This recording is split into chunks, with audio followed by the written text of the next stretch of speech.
కేశరావు గారు. సార్, ఈరోజు గౌరవ మంత్రి గారు 691 కోట్ల రూపాయల బిల్లులు పెండింగ్లో ఉన్నాయని చెప్పారు. రాష్ట్రంలో మీరు చూస్తే అధ్యక్ష, బడా కాంట్రాక్టర్లకు మాత్రం బిల్లులు వస్తున్నాయి. చిన్న కాంట్రాక్టర్లకు ఇప్పుడు ఒక సంవత్సర కాలం నుంచి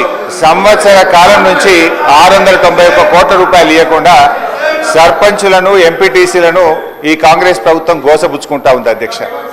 చివరికి ఆ సర్పంచులు ఎంపీటీసీలు గవర్నర్ గారిని కలిసి మొరబెట్టుకున్నారు, మంత్రుల్ని కలిసి మొరబెట్టుకున్నారు.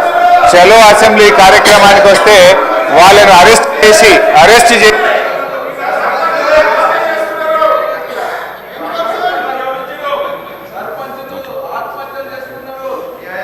స్పీకర్ సార్, సభను కొంచెం ఆర్డర్లో పెట్టండి. స్పీకర్ సార్, 2 రోజులు మొన్ననే ట్రైనింగ్ ఇచ్చింది, ఇదేనా సార్ ట్రైనింగ్? సార్ అధ్యక్ష, బీఆర్ఎస్ పాలనలో తెలంగాణ పల్లెలు అద్భుతంగా కేసీఆర్ గారి నాయకత్వంలో తీర్చిదిద్దబడ్డాయి. పల్లె ప్రగతి, పట్టణ ప్రగతి అనే కార్యక్రమం పెట్టి ప్రతి నెల పల్లె ప్రగతి కింద గ్రామాలకు 275 కోట్లు ఇచ్చాం, పట్టణ ప్రగతి కింద 150 కోట్ల రూపాయలు ఇచ్చాం. కానీ కాంగ్రెస్ ప్రభుత్వం వచ్చిన తర్వాత ఈ ఏడాది కాలంలో పల్లె ప్రగతి, పట్టణ ప్రగతి కింద 1 రూపాయి కూడా గ్రామ పంచాయతీలకు ఇవ్వకుండా పోవడం వల్ల ఈరోజు ఈ సమస్య వచ్చింది అధ్యక్ష. ఇది నేను చెప్తున్నది కాదు, కేంద్ర ప్రభుత్వం చెప్పింది. దేశంలో ఉత్తమ గ్రామ పంచాయతీల అవార్డులు ప్రకటిస్తే టాప్ 20 అవార్డ్స్ లో 19 అవార్డులు తెలంగాణ రాష్ట్రానికి వచ్చాయి. 20లో 19 తెలంగాణకు తెచ్చిన ఘనత కేసీఆర్ గారిది, బీఆర్ఎస్ ప్రభుత్వాన్ని. సో ఆ రకంగా పల్లెలు చేశాం. ప్రతి గ్రామ పంచాయతీకి ట్రాక్టరు, ట్యాంకరు, ట్రాలీ, నర్సరీ, వైకుంఠధామము, డంప్ యార్డు పెట్టి తెలంగాణ పల్లెలు దేశానికి ఆదర్శంగా నిలిపిన ఘనత కేసీఆర్ది, బీఆర్ఎస్ పార్టీ. అధ్యక్ష, మేము గౌరవనీయులు మంత్రి గారిని కోరేది ఒక్కటే, ఇవాళ ఈ ప్రభుత్వం వచ్చిన తర్వాత ఎస్ఎఫ్సి నిధులు విడుదల కావట్లేదు. ఈజీఎస్ నిధులు కేంద్ర ప్రభుత్వం ఇచ్చినా డైవర్ట్ చేసినారు. 15th ఫైనాన్స్ కమిషన్ డబ్బులు కేంద్ర ప్రభుత్వం ఇస్తే డైవర్ట్ చేసినారు.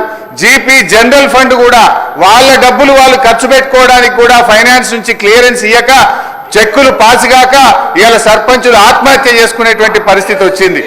అప్పులు చేసి బంగారం కుదబెట్టి పనిచేస్తే ఈ బిల్లులు ఇయ్యారు అధ్యక్ష. ఒక్క నవంబర్ నెలలో బడా కాంట్రాక్టర్లకు 1200 కోట్లకు పైగా బిల్లులు ఇచ్చారు. ఒక్క నెలలో 1200 కోట్లు బడా కాంట్రాక్టర్లకు ఇస్తారు.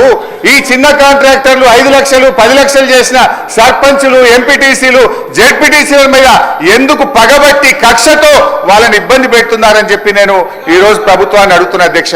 ఈరోజు పరిస్థితి ఏమైంది? గ్రామ పంచాయతీలకు రెగ్యులర్గా ఇవ్వాల్సిన నిధులు ఇవ్వకపోవడం వల్ల చివరికి ఏం దాకా వచ్చిందంటే, అమెరికా దేశం తెలంగాణకు పోతే చికెన్ గున్యా వ్యాధులు వస్తున్నాయి, జాగ్రత్త అని అమెరికా దేశం ఆ దేశ పౌరులను హెచ్చరించే పరిస్థితి ఏర్పడ్డదంటే పల్లెల్ని ఏ రకంగా మీరు నిర్లక్ష్యం చేశారో అర్థమవుతా ఉంది. ఇప్పటికైనా ఇప్పుడు అమెరికా తెలంగాణ పోతే చికెన్ గున్యా వస్తుందని ఆ దేశ పౌరులను హెచ్చరించిందంటే ఇది మన రాష్ట్రానికి అవమానం, ఈ దేశానికి కూడా అవమానం. మీ పాలన ఆ రకంగా ఉన్నది. సో దయచేసి మేము కోరేది ఒక్కటే అధ్యక్ష, వీళ్ళు బిల్లులే కాదు అధ్యక్ష, ఎంపీటీసీలు, సర్పంచులు, జెడ్పీటీసీలు దిగిపోయి 9 నెలలైంది, ఇంకా వాళ్ళ జీతాలు కూడా పెండింగ్లు ఉన్నాయి. 1వ తారీఖు జీతం ఇస్తామని చెప్తారు. జెడ్పీ చైర్మన్లకు, జెడ్పీటీసీలకు, ఎంపీటీసీలకు దిగిపోయి 9 నెలలైనా 3 నెలల జీతాలు పెండింగ్ ఉన్నాయి అధ్యక్ష. ఆ జీతాలు ఇయరైతే, పనిచేసిన దానికి బిల్లులు ఇయరైతే, వాళ్ళు మిత్తిలు కట్టలేక, అప్పులు కట్టలేక ఇవాళ చాలా బాధల్లో ఉన్నారు.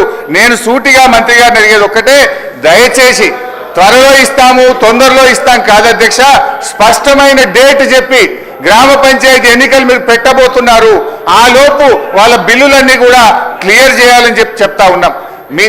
మీ దాంట్లో ఏం చెప్పింది అధ్యక్ష? ఈరోజు ఇది మీ మేనిఫెస్టో, కాంగ్రెస్ పార్టీ మేనిఫెస్టోలో ఏం చెప్పింది అధ్యక్ష? రాజీవ్ గాంధీ గారు తెచ్చిన 73, 74 రాజ్యాంగ సవరణ ప్రకారంగా మీరు గ్రామ పంచాయతీలను బలోపేతం చేస్తామన్నారు, నిధులు విడుదల చేస్తామన్నారు. కానీ మీరు అదేది కూడా చేయకుండా ఇవాళ మోసం చేస్తున్నారు. మాజీ సర్పంచ్లకు మాజీ ఎంపీటీసీలకు పింఛన్లు ఇస్తామన్నారు, పింఛన్ మాట దేవుడు కానీ వచ్చే జీతం కూడా ఇస్తలేదు అధ్యక్ష. గా పింఛన్ కూడా ఎప్పటి నుంచి ఇస్తారో, జీతాలు ఎప్పటిలో క్లియర్ చేస్తారో, బిల్లులు ఎప్పటిలో క్లియర్ చేస్తారో స్పష్టంగా చెప్పాలని మీ ద్వారా అడుగుతా ఉన్నా. గౌరవ సభ్యులు కొత్త ప్రభాకర్ రెడ్డి గారు.